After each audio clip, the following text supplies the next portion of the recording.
¿Qué tal? ¿Cómo están? Bienvenidos a una nueva edición del programa Consultorio Alegra, asesoría legal gratuita del Ministerio de Justicia y Derechos Humanos.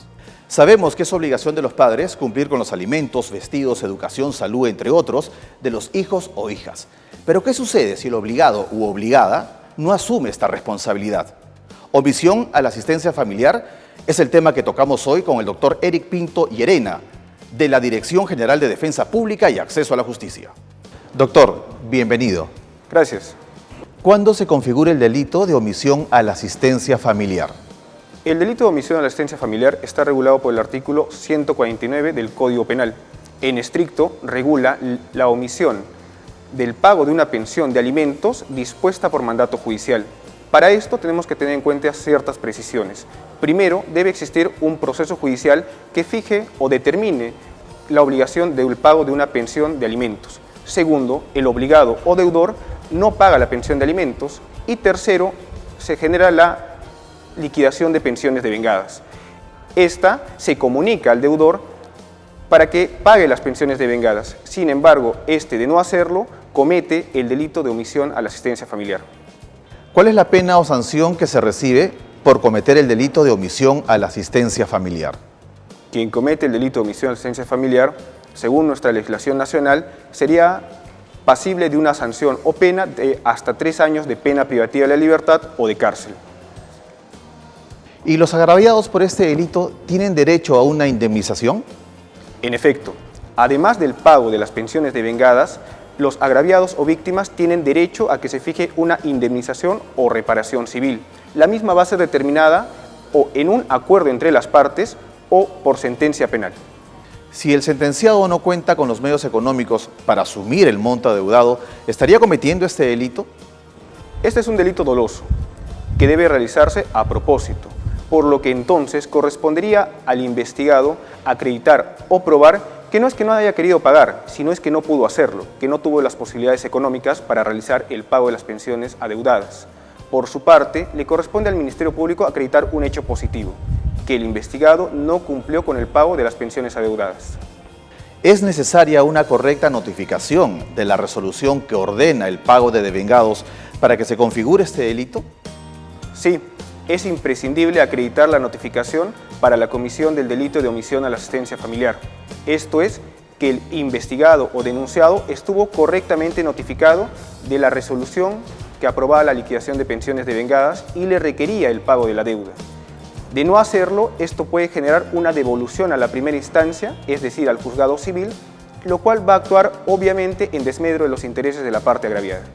Si una persona es sentenciada por el delito de omisión a la asistencia familiar, ¿qué es lo que sucede con la pensión de alimentos vigente? Debemos tener en consideración que este delito se comete respecto a un periodo en concreto de pensiones devengadas, lo cual no libera al obligado del pago de las pensiones vigentes. Son deudas totalmente independientes.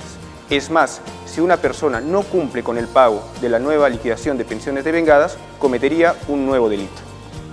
Este es el caso en que la pena sea suspendida. Pero ¿qué sucede si la pena es efectiva? Es decir, el denunciado se encuentra privado de su libertad. En realidad la obligación continúa. Ya corresponderá al sentenciado determinar si el hecho de estar preso lo imposibilita o no de pagar las pensiones devengadas. Doctor, respondamos ahora las preguntas del Facebook. Soy Mario de Juliaca. Mi caso se encuentra en investigación en Fiscalía. ¿Es conveniente que llegue a un acuerdo con la madre de mi hijo en esta etapa del proceso? Sí, en realidad un acuerdo a nivel fiscal es conveniente para ambas partes. El agraviado recibe el pago de las pensiones devengadas y de la indemnización de inmediato, sin ir a juicio. Y por su parte, el investigado no es sentenciado con una sentencia condenatoria. Es beneficioso, pero lo recomendable es darle seguimiento al cumplimiento de este acuerdo para el pago íntegro de la deuda. Soy Rosa de Piura. El padre de mis hijos fue sentenciado con pena suspendida por el delito de omisión a la asistencia familiar, pero no cumple con el pago de las pensiones adeudadas ni la reparación civil. ¿Qué puedo hacer? Verificar el cumplimiento de lo sentenciado en vía penal le corresponde a Fiscalía, por lo que lo recomendable es que usted se acerque al Ministerio Público, al fiscal asignado a su caso, a fin que éste requiera el pago mediante el juzgado, ya que habitualmente el pago de la reparación civil es fijado como una regla de conducta. Soy Daniela de Iquitos. Mi papá fue recluido en un penal por el delito de omisión a la asistencia familiar. ¿Aún tiene la obligación de pagar las pensiones de vengadas y la reparación civil? Sí, en tanto que el cumplimiento de la condena no libera al sentenciado del pago de las pensiones de vengadas y de la reparación civil. Para esto tendríamos que tener en cuenta ciertas consideraciones. Primero, para acceder a beneficios penitenciarios, el juzgado le requerirá al sentenciado el pago de la reparación civil. Segundo, se puede acudir a la figura de la ejecución forzada, por la cual se podrá ir legalmente tras los bienes del sentenciado. Y por último, de no pagar la reparación civil, el sentenciado o condenado no podrá ser rehabilitado. ¿Qué significa esto? Que seguirá contando con antecedentes penales vigentes. Si deseas mayor información sobre el tema, puedes llamar al Fono Alegra marcando el 1884 o visitando nuestros centros de asistencia legal gratuita en Lima y provincias. El Ministerio de Justicia y Derechos Humanos, defendiendo tus derechos.